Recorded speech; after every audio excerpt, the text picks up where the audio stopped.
Welcome to Tech and Houblon, the podcast that explores information technology and our passion for beer. I'm your host, Paul Saucier, and in this episode recorded at Ben's Bar, we dive into the exciting world of information technology. From the latest news and trends to expert opinions, we cover it all, not to mention our beer recommendations. Whether you're a fan of technology, good beer, or a curious listener, there's always something new to learn on Tech and Houblon.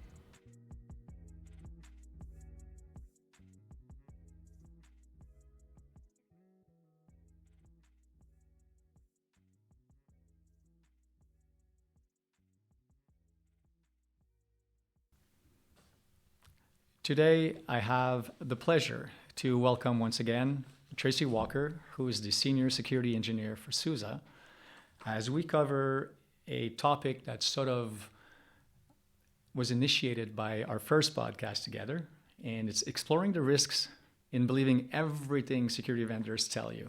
And I would imagine there's quite a few risks that are associated with that. There might be one. Tracy, welcome once again. Thank you, Paul. Great to be back. I'm very happy to have you here, especially that we were allowed to do this face-to-face. I really enjoy our moments together. Absolutely.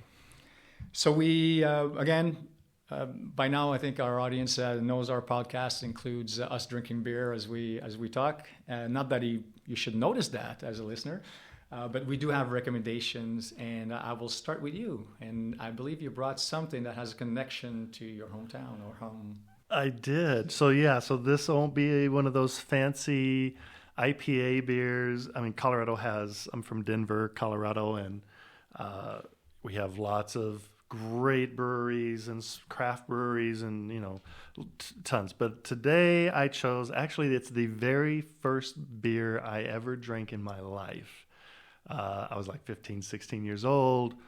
We were working with my dad. We were pouring concrete. It was a very hot day. And so there were other men helping us, and so he offered everybody a Coors banquet. And so he handed one to me, and I got to say, it tasted fantastic. It was a really hot day. My beer today is a Coors banquet. This is a Pilsner. And I also selected this one because it does also have a Montreal connection, as Molson had acquired or merged with the Coors Brewing Company. I also think it's very interesting because as I was looking some of this up, Coors was started in 1873 in Golden, Colorado, which is right outside of Denver. And I think it's still the largest brewery, like the on-site brewery in the world. It's massive. It's very massive. Take the tour. You get free beer at the end. But Molson was started in 1786, if my math is correct, 87 years before Coors. So both have been around for a very long time. That's crazy. A lot of history there. So, cheers to Golden, Colorado. Cheers to Montreal. And I'm having a Coors. I love, you know what? You're going to make me look so bad because you've put so much thought and process into this.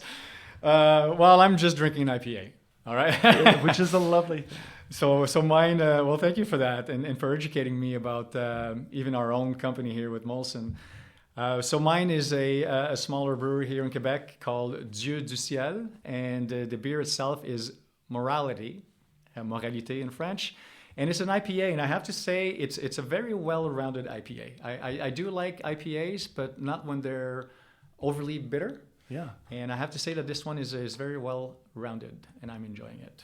I would hope if it was called Morality, it would be well-rounded. You don't want it too sharp. No. If it's Morality. Exactly. Yeah, absolutely. Well, cheers to that. Absolutely. Okay, so Tracy, let's get, and it's kind of funny because my beer says morality, and this is not that it's a topic on morality, but I do believe there's some essence of it into marketing tactics that are employed by vendors or manufacturers.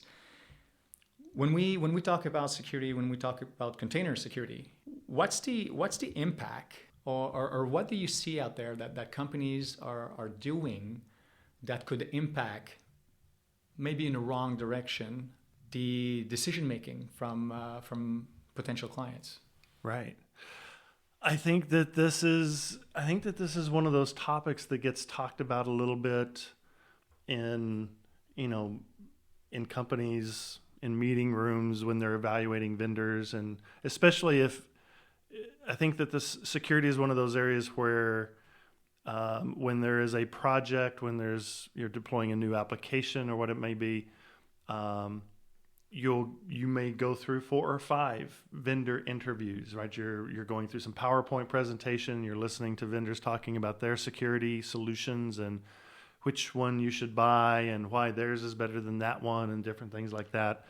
And I think that, the very first thing that can come out of that is believing that, well, one solution will solve all the problems that they tell you it will solve. And sometimes we take that for a little too much face value. I think sometimes we get a little bit of sales fatigue, right? If you've spent enough time with enough vendors, you will have heard, single pane of glass probably 100 times. There's lots of little phrases that I don't think they realize they say all the time, but that we hear all the time. Or they'll use tactics about, well, if you don't do this, you could get hacked. You don't want to make the front page of the New York Times, those kind of things. And like the fear factor. Totally. Yeah, the fear factor. So I think that, and I also think that vendors don't do a good job of really the technical specificity of each security layer that they are employing, right? What is the security layer? How many layers are we talking about? How are they strategically built to work together to be effective? Because, very few vendors will tell you, well, no security layer is perfect. Very few vendors will tell you that you even need multiple layers or, good security practices. So too much is they're focused on a product. I want you to use this product.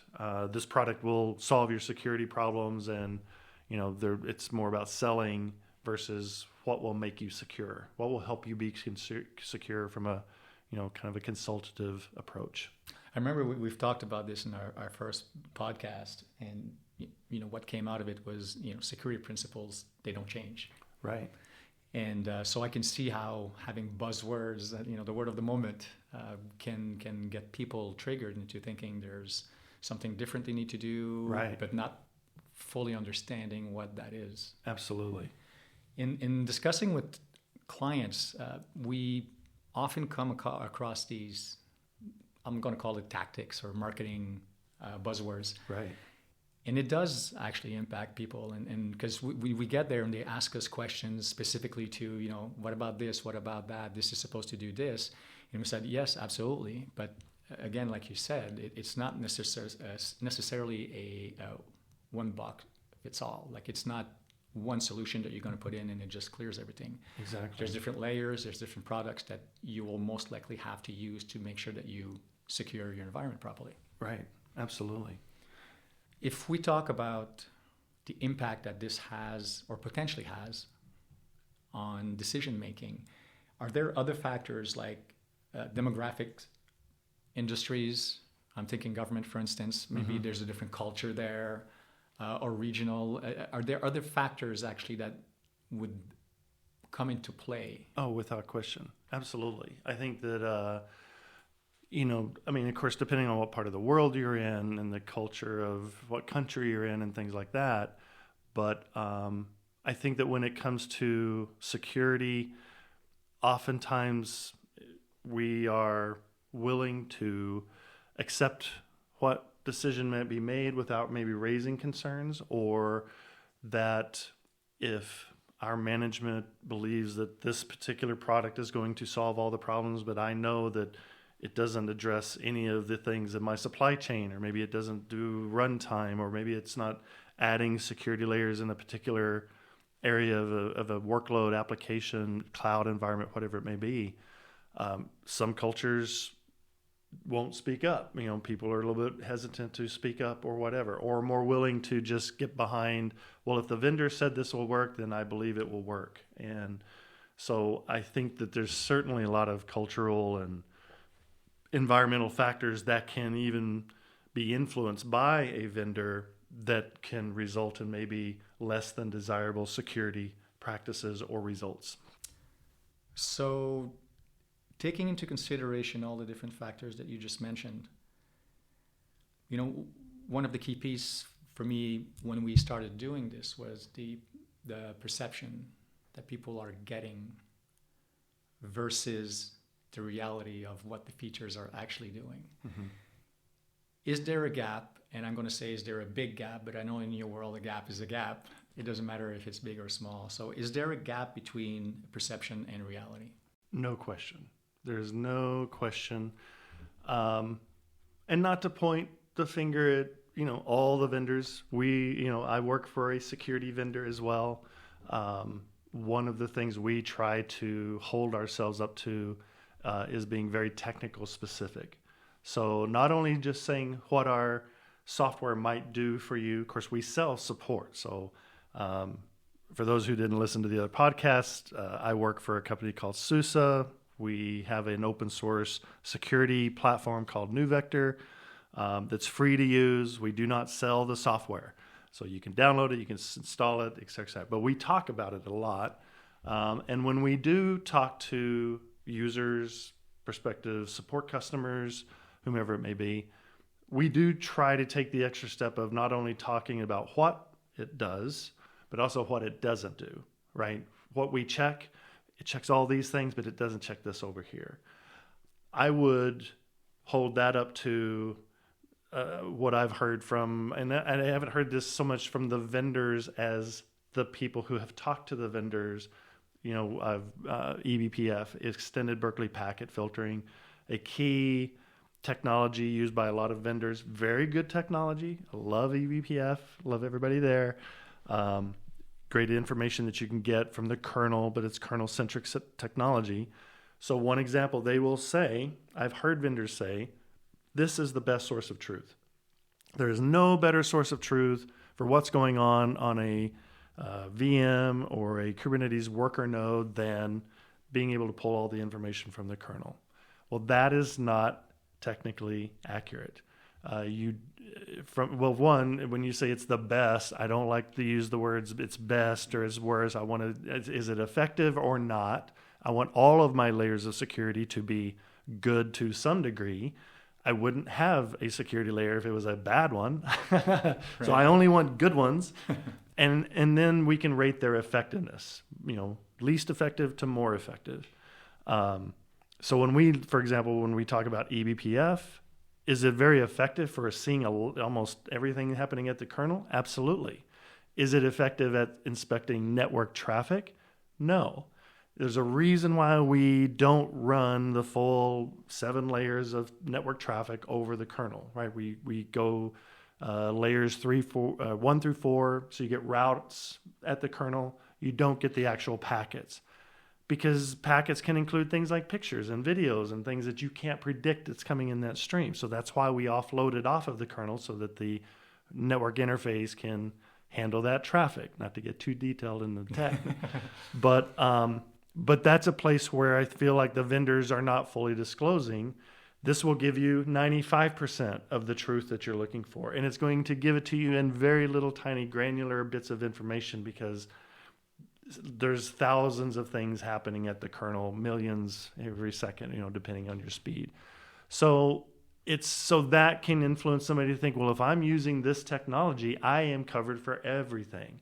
And they'll just go right down the road happily thinking that they've got the best possible security they can have, but they may not see the network attack that's coming at them. They may not be able to stop it because the kernel doesn't see it, things like that.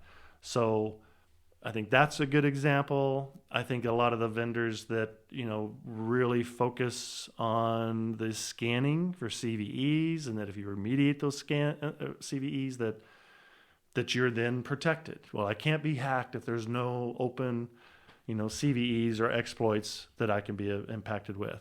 Well, that doesn't take into account 0 days. So immediately, and we know this because we have talked to so many prospective support customers who have been 100% focused on all the scanning stuff and seem to kind of treat the runtime as if, oh, well, that's a like to have. Well, actually, I feel like the runtime is even more effective than even remediating vulnerabilities, because the runtime can protect you against a 0 day. So a known CVE is no different than a 0 day if I can block both, and I can block them both the same way.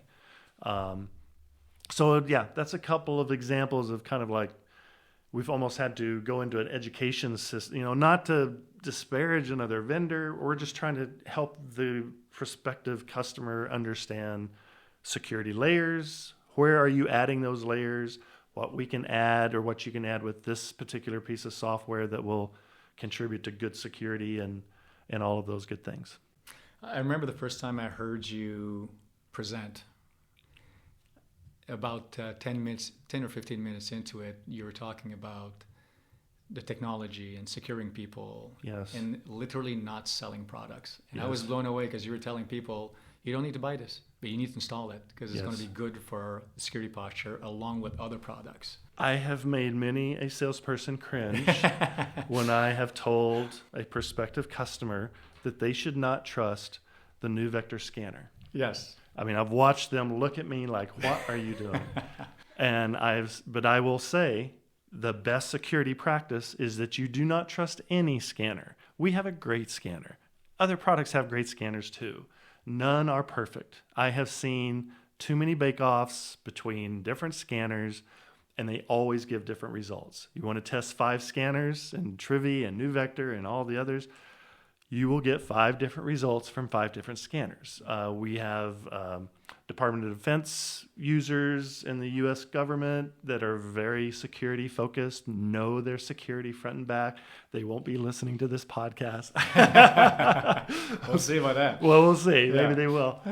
But they understand that and are using multiple scanners to try to find what's the thing that this one says is there and that this one doesn't, and why. Is that an approach you would recommend, by the way? 100%. 100%. Use multiple scanners in your pipelines. Yes, you should remediate those vulnerabilities. That's a very important security layer, because if you don't have good runtime security, if you don't have zero trust security, well, if you don't have that, then that security layer just became even more important, as imperfect as it is. Mm-hmm. So that's yet another argument for understanding your layers, where you have them, and asking vendors, well, what is it that you don't do? What is it that, I love that. If I was going to hack your stuff, how would I do that? How would you hack your stuff? How would you violate or get around some of your rules, right? And have them talk about it in terms of layers. So that'll help. That will help. Maybe not solve the whole world's problems, but it could help. I love that. And I have heard stories of you disagreeing with your own company's marketing team at times. Maybe they're just rumors. I'm not going to get into it. Rarely. No, they're fantastic. It's not a product pitch to say that we believe that, when SUSE acquired NuVector, we were a licensed software product, and they made it open source. And it's not because it wasn't selling as a licensed product. It's because SUSE's philosophy about open source, how important it is that open source can work because it can be adopted. Even if you can't pay for the support, you can still have security, right? That's good for the world. That's good for the community. That's good for business. So our belief is that this security platform could potentially be the most deployed, most used within a few years, within the next 3 years, say.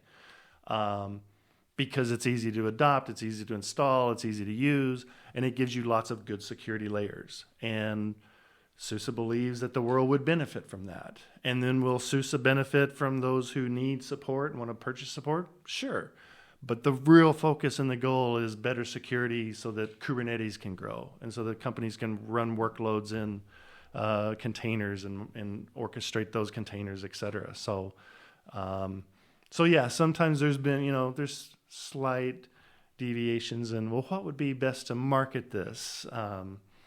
We do the rodeos where we help people learn how easy it is to install, hands-on, free workshops. And, it's not about how many people we get to attend those workshops. If one person attends, they get a free environment, they get to learn something. And we love that, right? We get to spend extra time with that one person. If it's 25 people in that, rodeo session, 25 people are going to learn something today in about an hour and a half, right? So the goal is not how many people can we get to show up to these things, but can we help somebody improve their security? And, that seems like a better kind of infinite-minded goal. So I'm going to play devil's advocate here. You work for a vendor. Yes. How do you educate yourself? And the reason I'm asking is, it's another vendor telling people what to look for or whatever. So if we want to be very transparent, which I believe is key for a trusted relationship, which is really what you're trying to build with your client. Absolutely. How can they educate themselves? How can they gain the knowledge? Or how do you do it? Or how do professionals do it so that they can actually feel comfortable about the knowledge they're gained to make an important decision for their organization? Yeah, that is a great question. And there's a lot to unpack there. Yeah. I think that certainly what listeners to this conversation, or what I do for myself, I always try to break it down into something a little bit simpler that I can kind of understand. For example, I think on the last podcast I was talking about, you can almost break anything down from a computer into network storage and compute, CPU. So when I break down security layers, when I'm talking about network security, physical security, storage security, encryption at rest, there's all these things that we have come up with over the years to employ and use to improve our security posture. I think that is the key. It's breaking it down into, especially when you're talking with a vendor, be very specific. What are the security layers we're talking about? Are you talking about security layers in my pipeline while I'm building an application? Are you talking about security layers in the runtime environment, access to that environment, where that environment is running? Does my data center have physical security? Locks and video cameras and biometric readers and cages and, all the things we do for physical. So that to me is probably the key, is looking at your environment top to bottom, how people access it, role-based access control, all of the different layers, understand what you have, and look for the additional layers where maybe you don't, right? Any company moving to Kubernetes or moving to containers that are used to securing VMs and are mature in that fashion, they should be looking for, well, what additional layers do I need in a container environment or in a Kubernetes environment? What does Kubernetes bring natively as far as like admission control, network security policies, things like that, versus what I could probably add with an open source tool or another product that will give me additional security layers? And what are those layers? Specifically, what are those layers?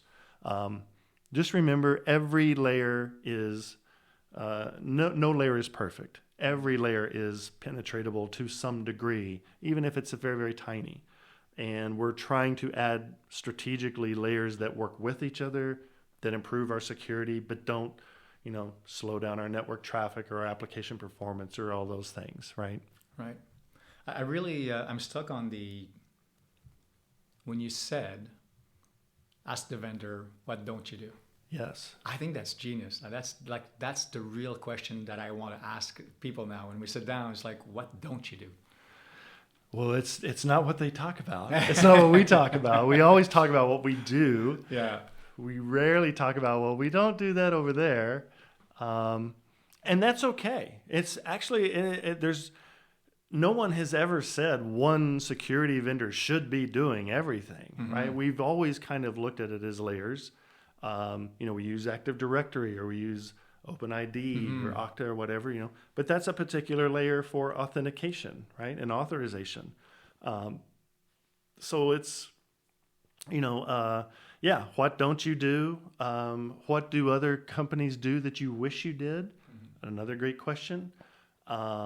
What would complement your solution? Well, absolutely. And it even brings me to another thing where we are so, just from the nature of business, we're so focused on competing against someone, right? Or we want to win against someone.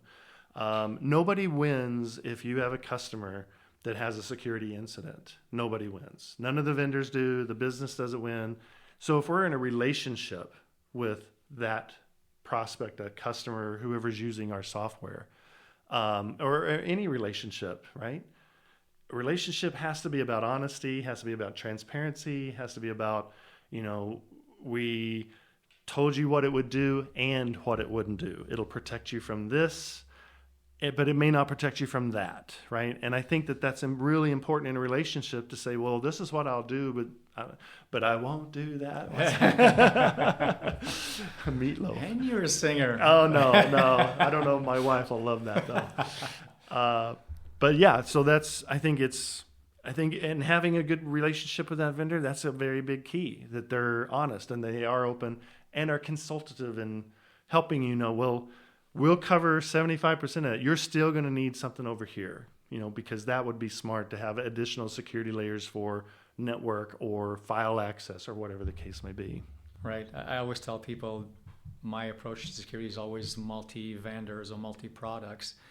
Because there is no Heinz ketchup in the security world where they are truly the best, and there's only one ketchup in the world for me and for most people. Right. So that one's different. But for security, I totally agree, and I love the trusted relationship, the transparency, clear communication. I believe these are very, very important in a relationship between the vendors and their clients. Absolutely, which is even more of a reason why. It's easy for me to work with SUSE on behalf of SUSE and representing NeuVector and SUSE because it is open source and because we can use it with other tools. We don't have to, try to convince somebody to only use this one. No, you can use this anytime. You can use it in a response, and that's a good thing. Again, to the benefit of the user. Right. For additional information, where do people go?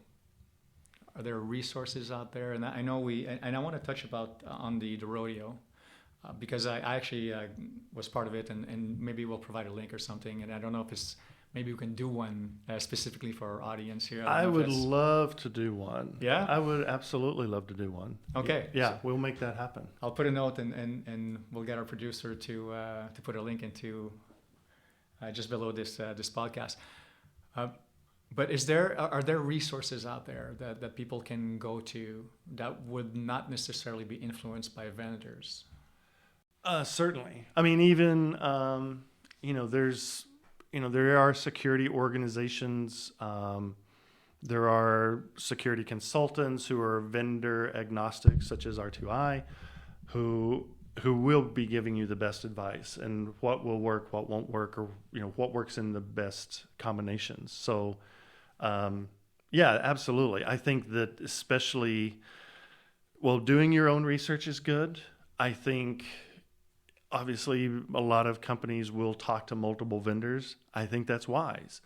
And I think it's also wise to ask hard questions of those vendors. And they'll take it as competitive questions, but understanding where the edge of one product stops and where another one starts, or where there may be some strategic overlap that's beneficial. It's okay if you have two different pieces of software doing the same thing. If it's, like I said, like the scanning, right? It's good to have multiple scanners. 95% they're going to report the exact same thing, but there's 5% there that's a little bit different. And I'm really interested in that 5% because that's where, now I have multiple quote unquote sources of truth telling me different truths. I want to know why, right? I'm always trying to prove that I'm not, currently being attacked or compromised. I always assume I'm compromised. Right. So there's lots of sources out there. I think that it sometimes takes a little self-initiative to get into it and learn why there's differences. NeuVector is significantly different than what you would see from Aqua and Sysdig and SNCC.